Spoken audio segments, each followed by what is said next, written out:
നമസ്കാരം. അപ്പോൾ വയനാട് ഉണ്ടായ ഉരുൾപൊട്ടലിൽ ഒത്തിരി സങ്കടത്തോടെയാണ് ഓരോ മനുഷ്യരും അല്ലെങ്കിൽ ലോക മലയാളികൾ, ലോകം തന്നെ സങ്കടത്തിന്റെ ഒരു മുൾമുനയിൽ നിൽക്കുന്ന ഒരു അവസരമാണ്. തീർച്ചയായിട്ടും ഓരോ ദിവസവും കഴിയുന്തോറും സങ്കടത്തിന്റെ ആഴം കൂടിക്കൂടി വരികയാണ്. ഞാൻ കാര്യത്തിലേക്ക് കിടക്കാം. തീർച്ചയായിട്ടും ഈ കഴിഞ്ഞ ദിവസങ്ങളിൽ കേന്ദ്രമന്ത്രിയായ സുരേഷ് ഗോപി സാറും അതോടൊപ്പം തന്നെ ലാലേട്ടനും ആ ഒരു ദുരന്ത മുഖത്ത് എത്തിയിട്ടുണ്ടായിരുന്നു. അവരുടെ ആത്മാർത്ഥമായ പരിശ്രമവും നമ്മൾ നേരിൽ കണ്ടതാണ്. ഇതൊക്കെ ഞാൻ തുറന്ന് പറയാനുള്ള ഒരു കാരണം തീർച്ചയായിട്ടും നിങ്ങളൊക്കെ അത് കേട്ടിരിക്കേണ്ട ഒരു കാര്യം തന്നെയാണ്.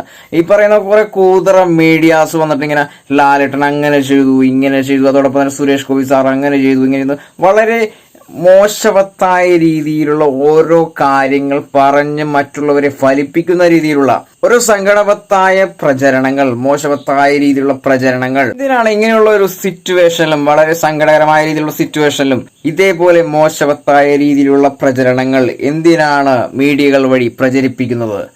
നല്ല പ്രവൃത്തികളും നല്ല പ്രവർത്തനവും ചെയ്യുന്നവരെ കണ്ടാൽ തിരിച്ചറിയാനുള്ള കഴിവില്ലേ?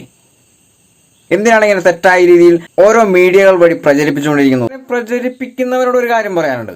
പ്രതികരിക്കേണ്ടത് ഈ ഒരു സിറ്റുവേഷനിലും അധിക്ഷേപിക്കുന്ന രീതിയിൽ, ആ ഒരു ദുരന്തമുഖത്തുണ്ടാവുന്ന ഓരോ പ്രവർത്തനങ്ങളെയും അധിക്ഷേപിക്കുന്ന രീതിയിൽ വീഡിയോസ് ഇറക്കുന്നവർക്കെതിരെയാണ് നിങ്ങൾ ചങ്കുറ്റത്തോടെ പ്രതികരിക്കേണ്ടത്. ഈ അധിക്ഷേപിക്കുന്ന കൂതറ മീഡിയാസിനോട് ഒരു കാര്യം പറയാനുണ്ട്. നിനക്കൊക്കെ അവിടെ പോയിട്ടൊന്ന് പ്രയത്നിക്കാൻ പറ്റുമോ? പോലെ നീക്ക് ഈ ക്യാമറക്ക് മുമ്പിൽ വന്നിട്ട് വായത്തള്ളല്ലാതെ ആ ഒരു ദുരന്ത ഭൂമിയിൽ പോയിട്ട് ഒരു ചെറിയൊരു സഹായം ചെയ്തിട്ടാണ് ഈ ഒരു കാര്യം പറയുന്നത് എങ്കിൽ അപ്പൊ നിങ്ങളെ സല്യൂട്ട് ചെയ്യും. അവിടെ ചെന്ന് സഹായിക്കുന്നവരെ അധിക്ഷേപിക്കുന്ന രീതിയിലുള്ള വീഡിയോസ് ഇറക്കുന്നവരോടാണ് പറയുന്നത്. ഈ ഒരു കണ്ടീഷനിൽ ഇങ്ങനെ ചെയ്യുന്നത് ഏറ്റവും വലിയൊരു ചെറ്റത്തരാണ്. അടുത്ത ദിവസങ്ങളിൽ റിനോയ് ലവ് എന്ന് പറയുന്ന ഒരു സുഹൃത്തിന്റെ ഒരു വീഡിയോ കണ്ടായിരുന്നു. തീർച്ചയായിട്ടും വളരെ സങ്കടഘട്ടങ്ങളിലുള്ള ഓരോ വീഡിയോസിലും അദ്ദേഹത്തിന്റെ ഒരു ചിരിക്കുന്ന മുഖവും കളിയാക്കുന്ന മുഖവും അതോടൊപ്പം തന്നെ അധിക്ഷേപിക്കുന്ന രീതിയിലുള്ള വീഡിയോസും പ്രചരിപ്പിച്ചുകൊണ്ടിരിക്കുന്നത്. ശരിക്കും അദ്ദേഹം പറഞ്ഞിരിക്കുന്നത് വൈറലാവാൻ വേണ്ടിയാണെന്നാണ്.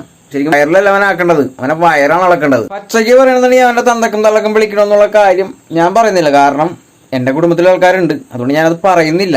ഈ ഒരു സിറ്റുവേഷനിൽ വളരെ മോശമായ രീതിയിലുള്ള ഒരു അധിക്ഷേപിക്കലും ശരിയും ഒത്തിരി സങ്കടപ്പെട്ടിട്ടുള്ള വീഡിയോസിലാണ് അവന്റെ ആ ഒരു കളിയാക്കുന്ന രീതിയിലുള്ള അവന്റെ ഒരു എക്സ്പ്രഷനും തീർച്ചയായിട്ടും മലയാളികൾക്കൊരു അപമാനാർഹമാണത്. മാതിരി ചെറ്റത്തരം കാണിക്കുന്ന അവർക്ക് ഇതിനെ പ്രതികരിക്കേണ്ടത്. അല്ലാതെ വളരെ നല്ല പ്രവർത്തനങ്ങളുടെ നല്ല പ്രവൃത്തി ചെയ്യുന്ന മനുഷ്യന്മാരല്ല തെരഞ്ഞു പിടിച്ചിട്ട് ആക്രമിക്കേണ്ടത്. ഒത്തിരി മീഡിയാസ് ഈ റിനോയ് ലവ് എന്ന് പറയുന്ന അദ്ദേഹത്തെ ശരിക്കും ചവിട്ടി കൂട്ടിയിട്ടുണ്ടെന്ന് പറഞ്ഞാൽ ഒന്നൊന്നര തെറികൾ മാത്രമേ ഉള്ളൂ അവനെതിരെ പ്രചരിച്ചിരിക്കുന്ന ഒത്തിരി വീഡിയോസിൽ. അവനെ പച്ചയ്ക്ക് തന്തയ്ക്കും തള്ളയ്ക്കും വിളിക്കുന്ന വീഡിയോസ് കണ്ട് മടുത്ത്. ശരിക്കും ആ ഉരുൾപൊട്ടലിനേക്കാളും വലിയൊരു ദുരന്തം തന്നെയാണ് ഈ റിനോയ് ലവ് എന്ന് പറയുന്ന ആ ഒരു സുഹൃത്ത്. എന്തിനാണ് ഇത്തരം മോശവത്തായ പ്രവൃത്തികൾ ഈ ഒരു കണ്ടീഷനിൽ ചെയ്യുന്നത് എന്നുള്ളത് എന്റെ മാത്രം ഒരു ക്വസ്റ്റ്യൻ അല്ല, ലോകം മലയാളികളുടെ ഒരു ക്വസ്റ്റ്യൻ ആണ്. തീർച്ചയായിട്ടും അദ്ദേഹത്തിനെ പോലീസ് പിടിച്ചു കഴിഞ്ഞു എന്നുള്ളതാണ് ഈ അപ്ഡേറ്റ്സ് കഴിഞ്ഞ മണിക്കൂറുകൾക്കാണ് വന്നിരിക്കുന്നത്. ഇനി എന്താണ് സംഭവിക്കുക എന്നുള്ളത് നമുക്ക് എന്താണെന്ന് അറിയില്ല. തീർച്ചയായിട്ടും അദ്ദേഹത്തിന് ഒരു കടുത്ത ശിക്ഷ തന്നെ കൊടുക്കണം എന്നുള്ളതാണ് എനിക്കും ലോകം മലയാളികൾക്കും പറയാനുള്ളത്. നിനക്കൊക്കെ വൈറലാവാനായിട്ട് ഇതുവരും നല്ല നല്ല പ്രവൃത്തികൾ ചെയ്യാം. ഇതിലുള്ള ദുരന്ത മുഖം നോക്കിയിട്ട് നിനക്കൊക്കെ എങ്ങനെ ആർത്തട്ടഹസിക്കാൻ സാധിക്കുന്നത്, കളിയാക്കാൻ സാധിക്കുന്നത്, അധിക്ഷേപിക്കാൻ സാധിക്കുന്നത്? നിനക്കില്ല നിന്റെ കുടുംബത്തിൽ തന്തയെന്നുള്ളേക്ക പെങ്ങാമാരില്ലേ? ഓരോ മനുഷ്യരും ചത്ത് ജീവിക്കുകയാണ് ആ ഒരു ദുരന്ത ഭൂമിയിൽ. അത് മാത്രമല്ലേ എത്ര പേരാണ് മരണപ്പെട്ടത്. ആ ഒരു സങ്കട ഭൂമിയിൽ നോക്കി കണ്ടു നിന്നുകൊണ്ട് നിന്നെപ്പോലുള്ള ഈ ഒരു ജന്മങ്ങളുടെ ഈ ഒരു അട്ടഹാസവും ചിരിയും അധിക്ഷേപവും നിന്നെപ്പോലുള്ള ദുരന്തങ്ങൾക്ക് കടുത്ത ശിക്ഷ കിട്ടണം തന്നെയാണ് എനിക്കും ലോകം മലയാളികൾക്കും പറയാനുള്ളത്. ലോകം മലയാളികളടക്കം അല്ലെങ്കിൽ ലോകം തന്നെ സങ്കടകരമായ രീതിയിലിരിക്കുന്ന ഈ ഒരു സിറ്റുവേഷനിൽ എടാ പുന്നാര മോനെ എന്ന് വിളിപ്പിക്കരുത്. കാരണം നിന്റെയൊക്കെ ഇമാതിരി പ്രവർത്തികൾ ലോകം മലയാളികൾക്ക് അപമാനം തന്നെയാണ് ഈ പറയാം. ആ ഉരുള് പൊട്ടി വന്ന് വീണ ഓരോ പാറക്കഷ്ണങ്ങളും ഓരോരുത്തരുടെ തലയിലും കൈകാലുകളിലൊക്കെ വീണിട്ട് ഓരോ അവയവങ്ങളും ചിതറിയുണ്ടാവുന്ന ഒരു വേദനയുണ്ട്. ആ ഒരു വേദന, ആ ഒരു പെയിൻ, ആ ഒരു സിറ്റുവേഷനെ കുറിച്ച് നീ ഒന്നും ആലോചിച്ചിട്ടില്ല. അതുകൊണ്ടാണ് നിന്റെ ഈ ഒടുക്കത്തെ അഹങ്കാരം.